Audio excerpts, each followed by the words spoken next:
It's 6:33, and I'd like to call the May 16th, 2024 HCDC meeting to order.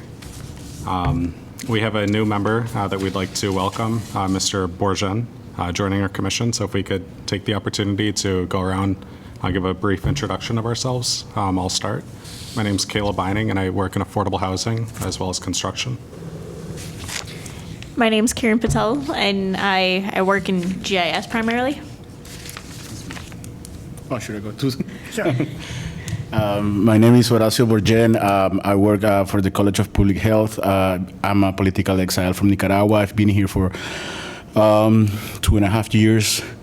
And I've volunteered for many organizations that support Latino community, immigrant community here in Iowa City. Welcome. My name is Mary Ann Dennis. I'm retired. I work for a nonprofit housing developer.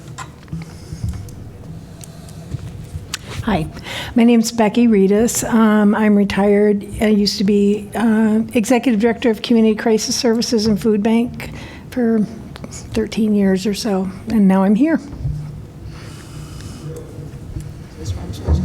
You get to jump right in and introduce yourself. Oh, so I'm Denise Seche, and I'm sorry I'm late. Parking, you know. What else are we saying? That's it? Whatever. Okay. Yeah, I was teaching at the University of Iowa, math and computer science, so I'm a tech person. My name is Carol Krautz, and I am disabled/retired, and my career was spent in the nonprofit sector, 501c3s primarily, in the executive management position, both on a local level and a national level. I'm James Pierce. I'm a legal assistant at a law firm here in Iowa City, and will be starting law school this fall. Brianna Toole, I'm a planner with the city. Sue Dulick, I'm with the City Attorney's Office. Thank you. Agenda item number 2. Are there any edits or corrections to the April 18th meeting minutes? May I have a motion to approve the April 18th, 2024 HCDC minutes? So moved. All in favor say aye. Aye. Any opposed? Motion passes. Agenda item number 3, public comment. Are there any public comments for items not on the agenda? Just a friendly reminder that public comments may be up to 5 minutes.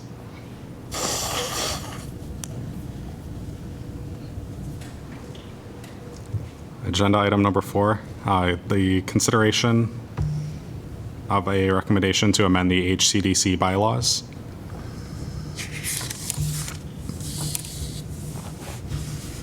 And it looks like this is both discussion as well as a consideration. So is there any discussion on the amendment? Do we know, like, within the last year, how many times we haven't had a quorum? Yes.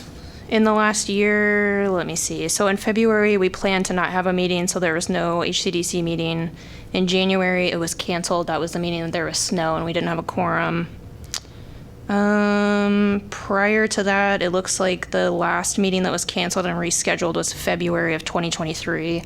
So it was canceled, but we rescheduled it and held a meeting. And I guess along with that would be, how many times did we just meet did we have 5? Gosh, in the last year, or how many?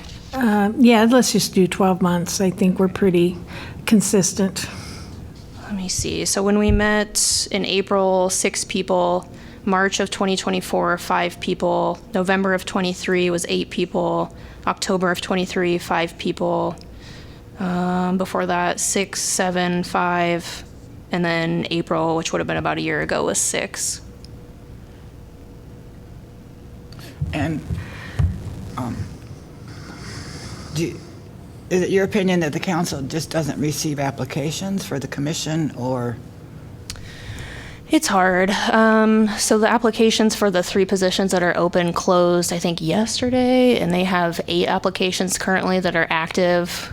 I think council tries to look at, it's hard to speak for them, but I think they look at the criteria in our bylaws that we try to encourage people with certain experience to apply.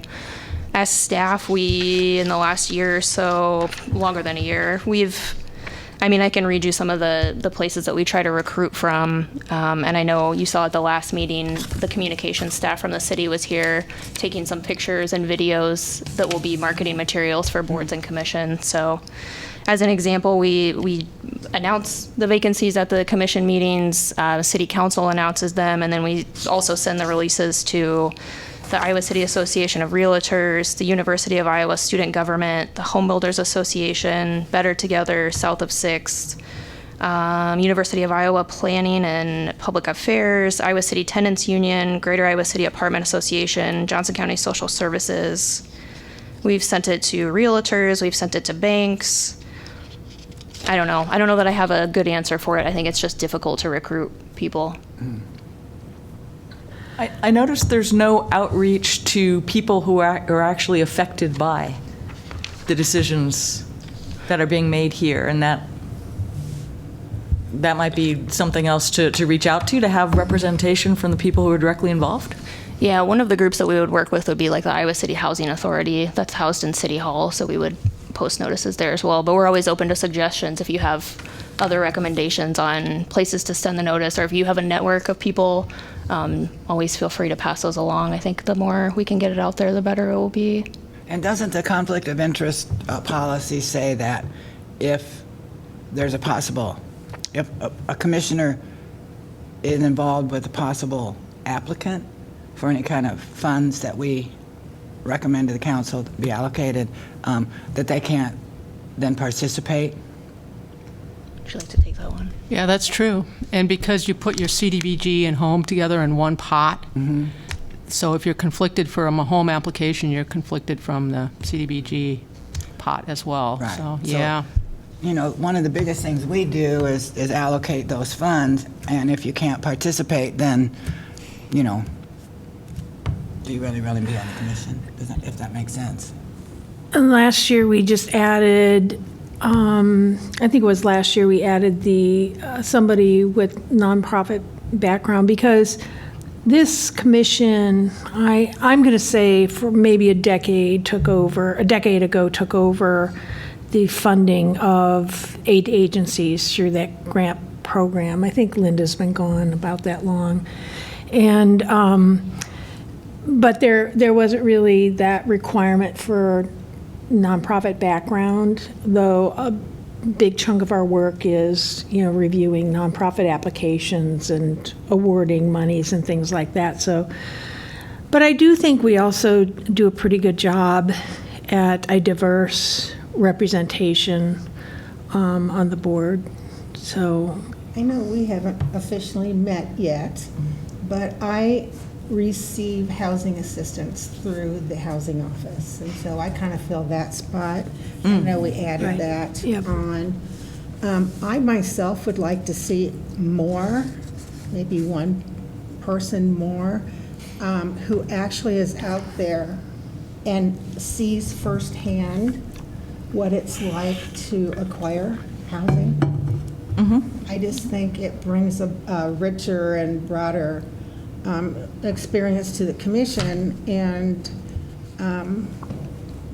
so that's my thoughts. Exactly, because I find that, like with, say, the school board, for example, I don't see anybody on the school board who has actually fallen through the cracks in getting their education, say here in Iowa City, right? To have that representation of this group of people that actually need to be served. There are a lot of educated people in Iowa City, and I appreciate that, but I like to hear from and have the people who are directly affected or impacted have that voice and get that perspective. There are a lot of educated, low-income people in Iowa City, and so if somebody is worried that, there's, some people have a misconception that if you're low income, you're probably not very educated.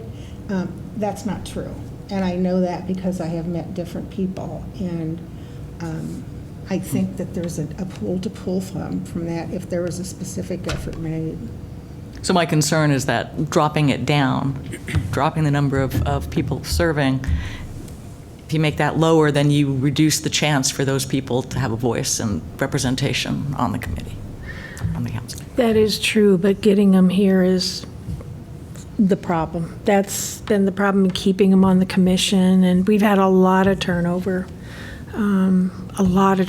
Since I've been here. I can't even begin to count the people that have come and go, so. I think that one of the difficult parts of being a board member or a part of a commission is recruiting the people, because people don't know what to expect from that commission. So sometimes people have the background, have the experience, the knowledge of participating in a commission, but if we don't advertise what we are trying to do, it's difficult to people that could be engaged in what you are doing. And I think always, I know that some organizations, they want to have less board members or commissioners because the attendance, but at the end, like you said, you are cutting, participants, to bring something new to the table, and that could be representative from one or another sector. So maybe if people that are been longer here can explain more, what's the purpose of being a commissioner, and maybe people will feel more comfortable applying to a vacancy. Yeah, an orientation or an onboarding happens after that person's already been appointed. And so I guess what I hear you saying is maybe something in between then, when somebody's considering applying to be on the commission? Yeah. How would you do that? I mean, how? I don't know. Do you think the city staff needs to do that? Because, I'm not going to do it. I talk to people and say, have you ever considered being on a commission? But I'm not going to try and onboard somebody to this commission. And I think to ask the city staff, it sounds like they reach out quite a bit to me. You can watch videos. This is yeah. taped, correct? So if somebody wanted to know what the commission was about, they could go back to the archives and watch some meetings and see what it's about. I was just thinking in terms of being able to retain the commissioners once they're appointed, and to get good attendance. That's the thing. If you apply for a commission and you go through the process, that's just my opinion, but you go through the process and you're appointed by the city council and then you don't come. Or you have to let the staff know that you're not going to come, and in my opinion, it has to be a pretty good reason. Well, and there are but- lots of different reasons. Well, I know, but it's difficult for me personally, because I try and make sure that I can come. In January, I asked to change the meeting because I was having surgery the day after the day of the next meeting, and you guys all agreed to that, and that was wonderful. But that was, sort of like, There was something. Be there. Yeah, there was something special that you wanted to be here for. Right, It was the right, presentation. So one of my concerns is that I think there's probably more than one meeting, but there are a couple of meetings every commissioner should be here for. I think the funding meetings, and you do the work, you score the applications, you do the work, you get that stuff in, and that's my difficulty with what's going on is it's not just attendance, but it's doing the work. And honestly, I think it was one of the meetings, was it not one of the funding meetings, year. where we were waiting, Wait. And thankfully a commissioner showed up. I think it was you, and that's okay. Sorry, Emily. No. But we shouldn't had to hope Right. that one more came, and because we knew no one else was coming, and that was a funding meeting. We had Every chair was plus. full. We would have had to send them all home. And we And don't that's know my if we're going problem. to have to send everybody home. That Yeah. does not send a good message to this community, in my opinion. Yeah. So I part of its commitment, once you're on, is making the meetings and doing the work. I'm trying to understand how reducing the number of people on the commission is going to give a guarantee that that all the commissioners are going to come to all the meetings. I don't think that Do you you can, have- you can't guarantee that. No. I mean, I guess I'm not going to say guarantee, I'm going to retract that, okay? But how does that accomplish what's trying to be done? Because what I hear is what's trying to be done is to make sure that we have a quorum every time, but more than that, to have more than a quorum every time. Is that what we're trying to accomplish? From the staff perspective or the staff recommendations, we were recommending a smaller commission to have a smaller quorum. Typically, it's the fifth person that wouldn't be able to make it, where we would have to cancel. To give some background, since we do have a newer commission, we as staff, we get the funding recommendations. To give you an example of when this might be a problem, so we get recommendations or funding amounts from HUD, and then we have about 60 days to do a sequence of events. We have to do a public notice, we have to bring it to HCDC, we have to hit a council meeting, and then we have to hit these benchmarks before we can submit that to HUD by their deadline. So for example, where it's a problem for us, if we have to cancel a meeting at the last minute, that means we might not be able to get your feedback, which we value and think is really important to put into our plans. So in that instance, if we're having to cancel a meeting, we're not getting your feedback, or if we're not able to reschedule it, we would have to submit that to HUD without getting that feedback. So we're looking at it from the perspective of, if we have 4 people, we could likely meet more often and be able to get your feedback. So I don't want you to think that we're asking to make a smaller commission to, get less feedback from you. That's not our intention. Right. Well, that's a good point, because I think the discussion so far has been a lot about who we are as commissioners and, whether or not we can come and whether or not we're going to have enough people and that sort of thing. But, keep in mind, like Brianna said, that, I think the most important thing we do is make a recommendation to the city council of how we're going to spend federal money. With that federal money that comes into this community every year, there are a huge amount of regulations that we have to rely on the staff to make sure that everything is complied with. And, we miss that. We could miss a lot of money coming into this community to support the folks that need the services that are provided with that federal money.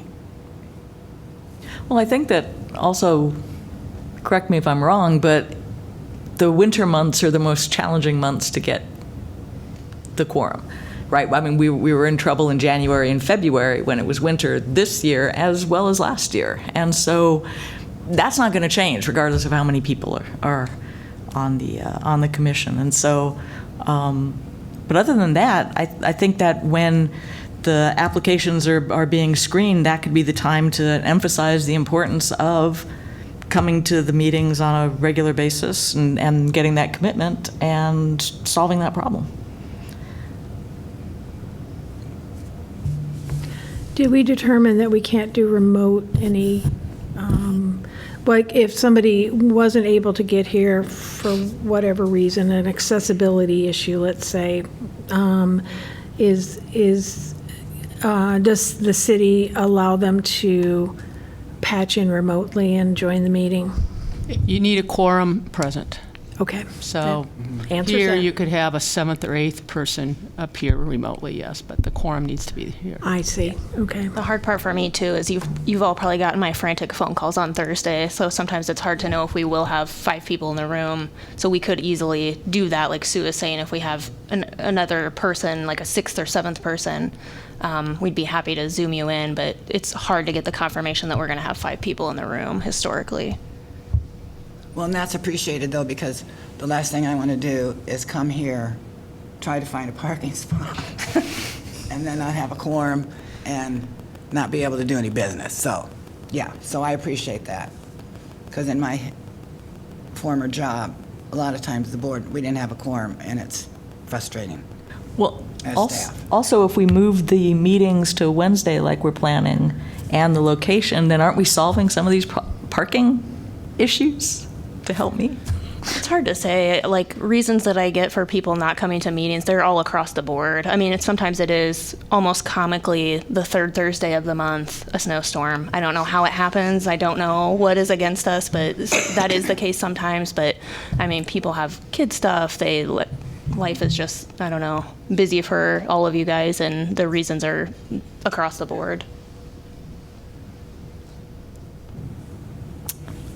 I guess one thing that I'm thinking about, well, two things I'm thinking about. One is we're discussing this at a meeting when we have 8 people present. We're discussing going down to 7, which is a little bit awkward, but I know I've also been here when we have like 5 or 6. And so it definitely fluctuates. But the other thing I keep thinking about is, on the previous commission that I served on, we had 5 members and we had trouble getting a quorum. And then you only needed 3. And so, there's a decent part of me that's like, I don't really know if reducing the number required. I mean, maybe it is like a little bit more often easier to get 4 people instead of 5, but also sometimes it's hard for us to get 3, and so I feel like the reducing the number might not solve the problem. Or we might, still encounter the problem. And I imagine that, we kind of all think we probably will still, even if we reduce to 7 and only need 4 people present, we might still run into the quorum problem every once in a while. But Just say we only want 3 as a quorum with 9 members.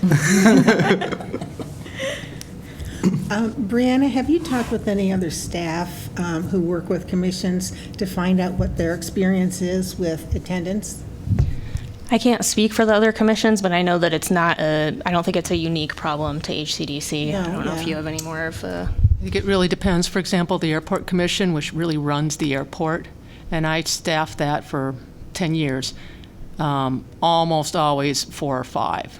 I mean, Planning and Zoning, I think, runs closer to a full. Board of Adjustment, they've got 5, almost always 5.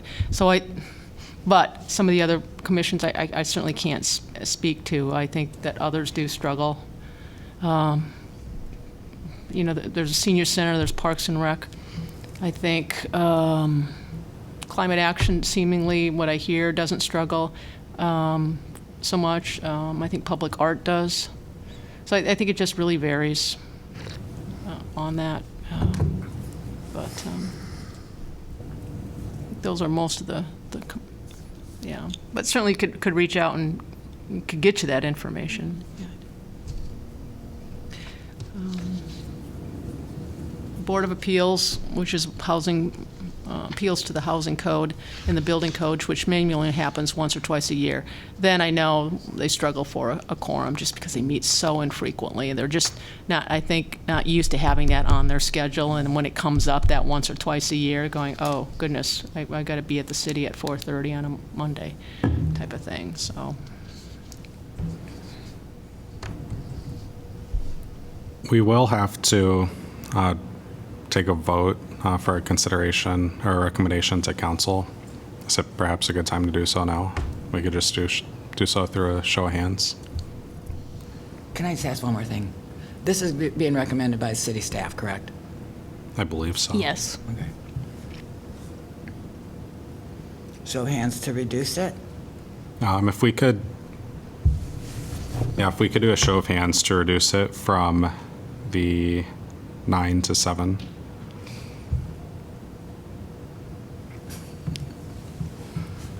So I have 3. And then a show of hands to keep it at 9.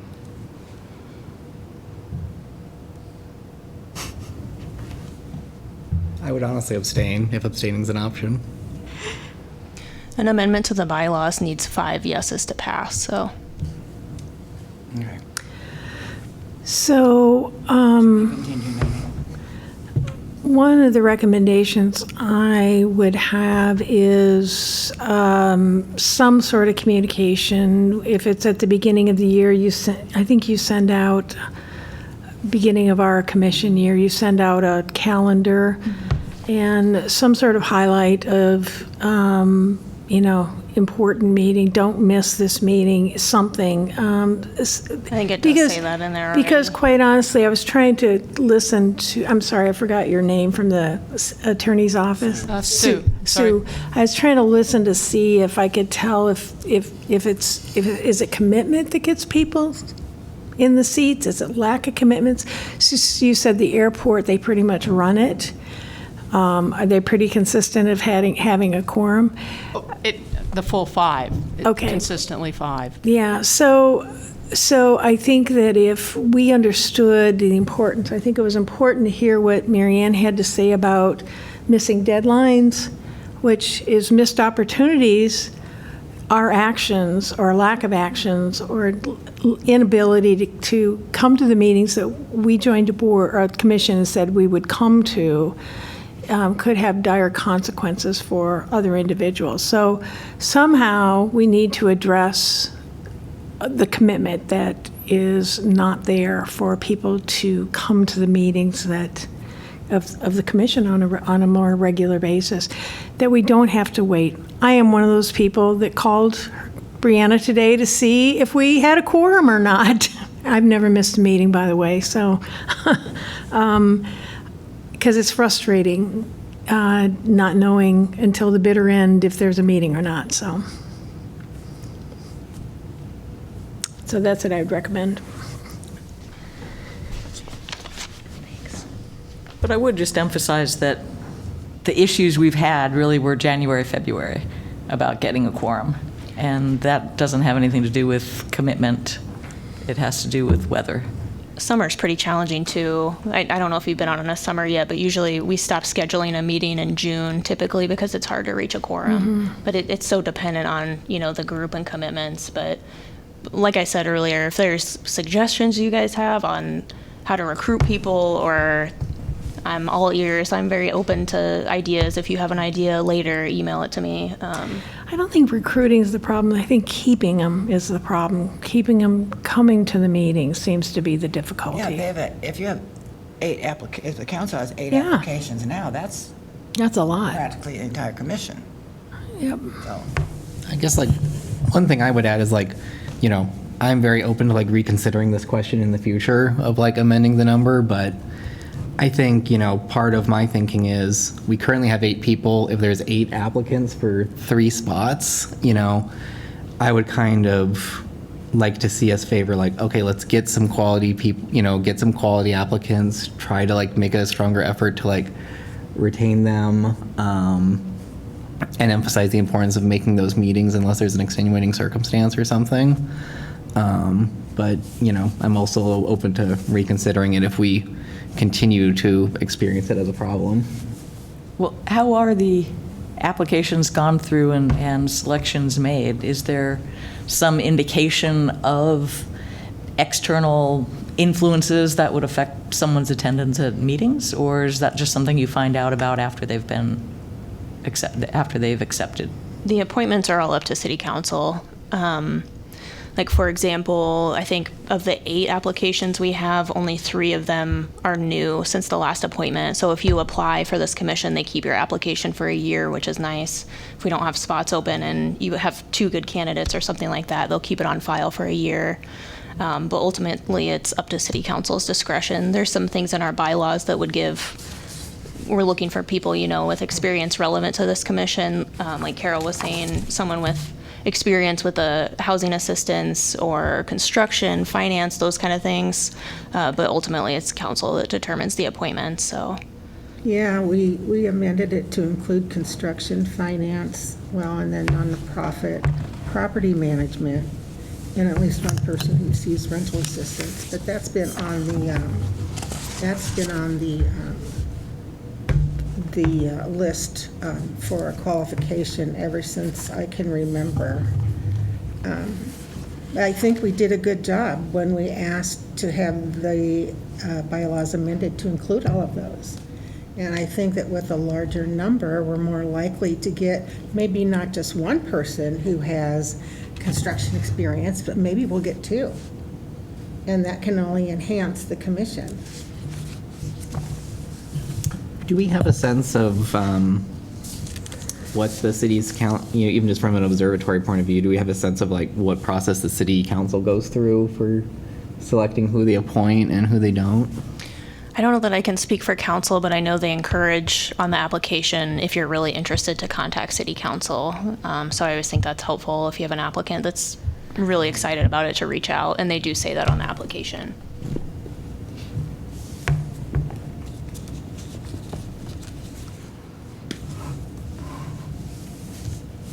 So since we didn't have a majority vote, we have no motion, we just carry on. Normally, it would be like someone would motion to approve the minutes, you took your vote, and then it didn't pass. The amendment didn't pass, but, so you can, yeah, we can table that. And if you want to come back to it at another point, we can, or if somehow we improve our attendance, that would be great as well. Okay. Everybody show up. Good old pep, good old Done, pep sorted. talk, right? I had COVID last time. I don't think you wanted me here with 101 fever. No. Oh, So- yeah, I mean, I don't, yeah. Yeah, it's- I get that It's too. not easy, and I get that things happen to people. People lead lives, Yeah. People get sick, people have things to do. So I'm not trying to be hard on anybody. Like tonight, I would have liked to have stayed home and watched Caitlin Clark in her first home game with the Indiana. I know Big Grove is packing them in. I couldn't hardly get out of my driveway, but I made a choice, and I'm on the commission, and, she'll play in another game sometime, so. Well, I almost forgot tonight.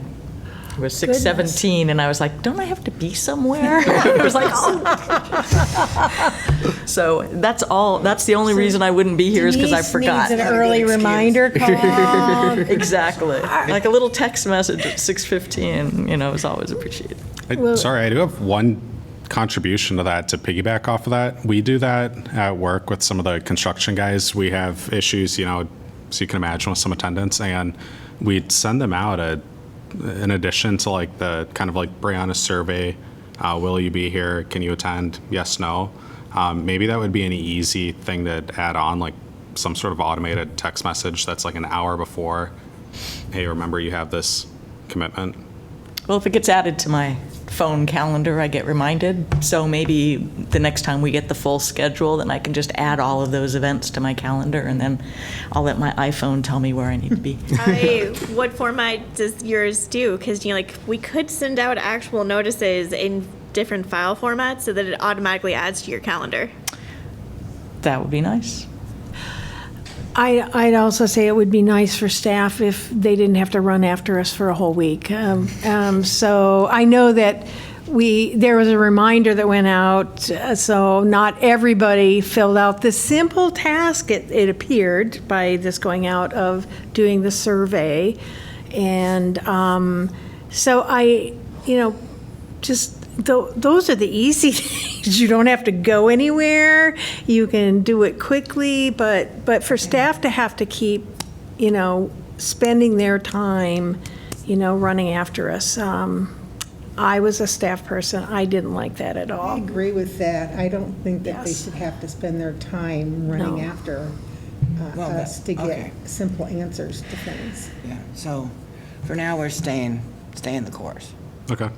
So moving on to agenda item 5, a discussion to consider changing the regular meeting date and location of HCDC to the 4th Wednesday of each month, 6:30 PM at City Hall. Is there any discussion? Fourth Thursday. Fourth Wednesday. Wednesday, I have a okay. standing meeting at that time. So You do? I do. I can try and get it moved, but it's been a standing meeting at that time for over a decade. On the Wednesday or Thursday? Wednesday. The recommendation is to change it to Wednesday. Okay. Now we Is meet that on because the room isn't available on Thursday, or what? why is that? Correct. Yeah, Emma Harvett Hall is where city council meets, and there's a lot of other boards and commissions that meet in there as well. So, Okay, I was just trying to understand why we were considering Wednesday, but now I understand. And the other, Dale Helling conference room is not big enough, right? yeah, it's too small. Yeah, For when we have groups come in, yeah. yeah. It would be nice to move back there, because the party would be easier. Council's on Tuesday. We can't do Tuesday. Yeah, if the Wednesday is not going to work, or if this if that does not work for everybody, I think I would have to go back to the drawing board and try to look at this calendar again, because there's a lot of logistics that go into these meetings between the clerk's office, the AV, that kind of stuff. So I don't want to make a commitment or an offer that may not. I'm not coming on Work. Friday. Well, I really don't want to either. Kyle's not here. I don't really, what's Friday? I don't really care. I'm completely open. We But had to Kyle's, come on Friday. but Kyle's not here, and he is often at the meeting, so I would want his input on meeting too, so, So okay. can we perhaps just table that until next week? and Because then you can't meet before 6:30, correct? It's really difficult. Okay, all right, that's fine. Okay. Does anyone have a sense for like Mondays? Mondays doesn't probably excite everybody either, but It's fine for me. Works for me. When you're retired, every day's Monday. Every day's Saturday. Depends on if you have to get up in the morning or not for something, so. I got off the commission that the group that I had on Mondays. To come here?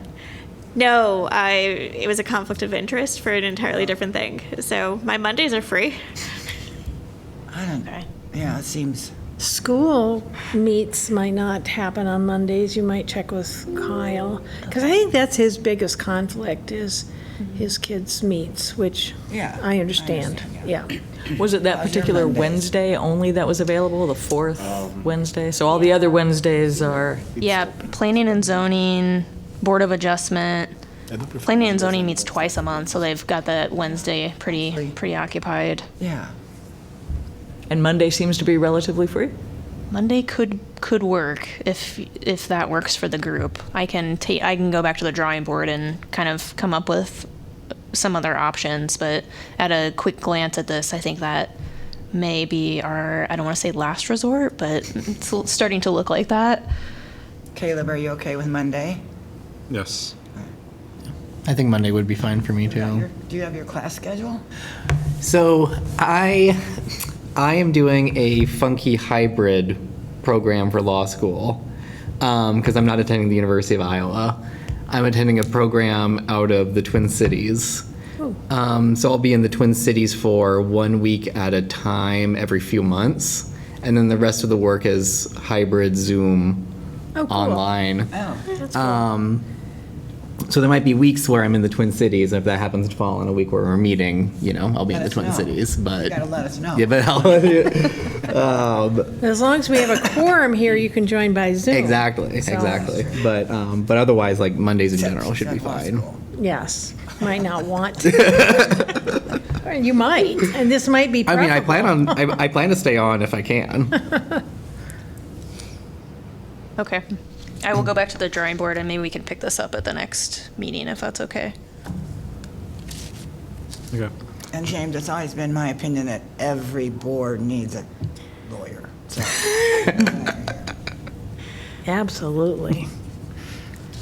Moving on to agenda item 6, the discussion of a process for the FY25 annual action plan. To give a little background, I kind of went over this a little bit. Normally, our action plan would be due to HUD within 45 days of our fiscal year starting. And if you've been following any of the federal budget turmoil, we got our grant allocations very late this year.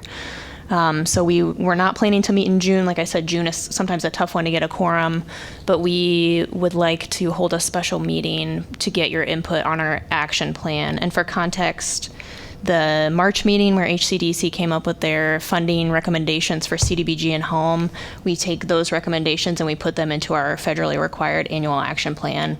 We give that to you, we'll explain it, you can review it, provide any comments or notes, and then we will bring it to City Council on June 18th, I believe, after a 30-day public comment period, and then we will submit that to HUD. So we're a little bit off schedule from normal. I'm okay with having a meeting in June. what, Okay. do you have any dates picked out? Yes, there's 2 dates. Hang on. So we would be looking at June 6th or June 13th because we need to make the council meeting on June 18th. So that's why it's off schedule. June 6th, I have another meeting at 6:30. But the 13th, I'm free. You said June 6th or 16th? 6 or 13. Oh, I'm sorry. Yeah. It's the 13th. I think either of those would be fine for me.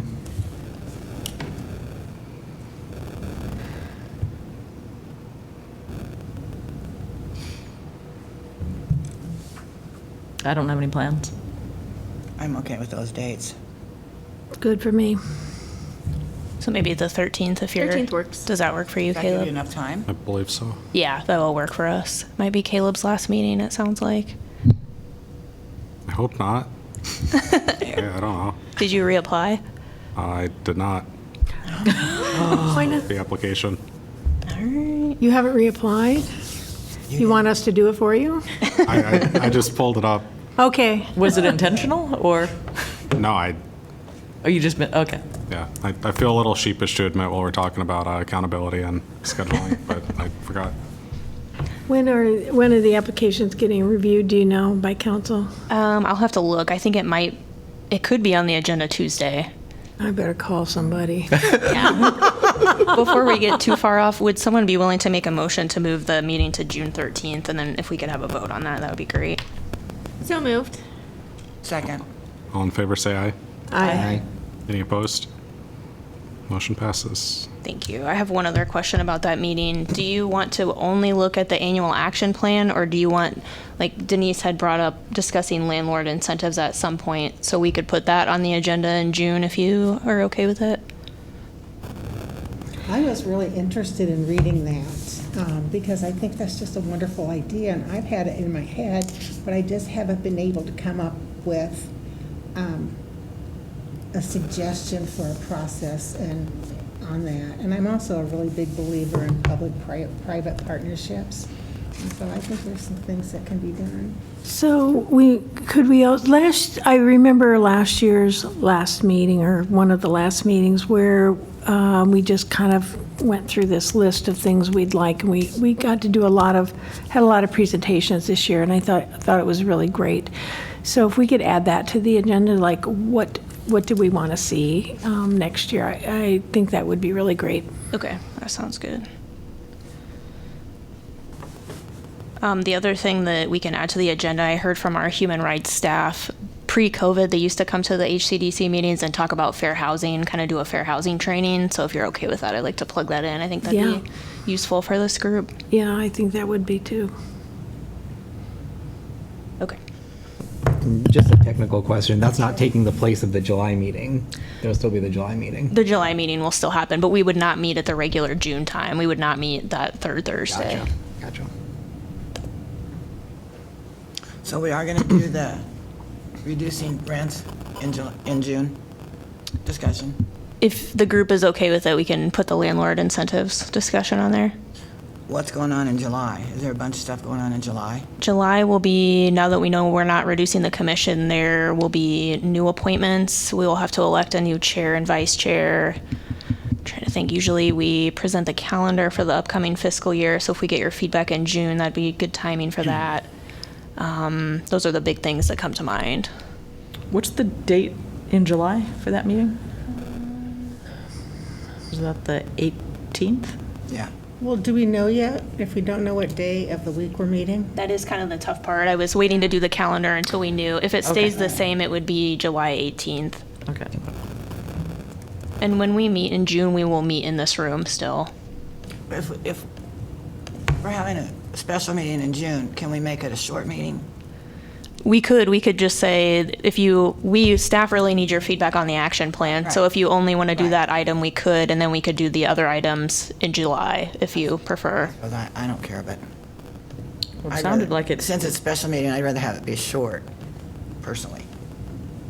But I can always leave too. If we have 5 people, 6 people, then you can I leave. think if somebody sees that there's just 1 or 2 sentences on the agenda, they're less likely to attend because they think it's not that important. So, I mean, I guess, there's other business that we can take care of.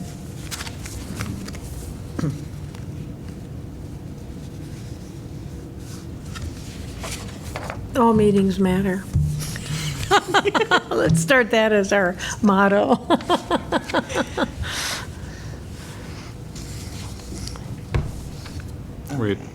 Ready for agenda item 7? Staff and commission updates. Are there any updates from staff? I gave the annual action plan update. So the public comment period for that plan is going to start tomorrow and it will run 30 days.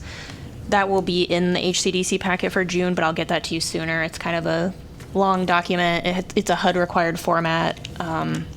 But in June, we'll kind of give maybe some slides to have a more reasonable explanation of that plan, a little more user friendly. We'll work on the calendar for the next fiscal year. And then my other big update would be we have a consultant for our consolidated plan. We finally have a contract in place for that. So that's our 5-year plan where we're kind of setting priorities for our CDBG and home funds. So we're starting to talk about the public participation part of that. So I'm hoping by the June meeting that I'll have some more information on how you can participate in that process. We'll obviously come to HCDC with that information, but there will also be public meetings and some public surveys where you can put input in. So we'll have more info to come on that. That's all from me. Are there any updates from commissioners? Agenda item number 8, adjournment. Maybe I may have a motion to adjourn. So moved. Second. All in favor say aye. Aye. Any opposed? We're adjourned.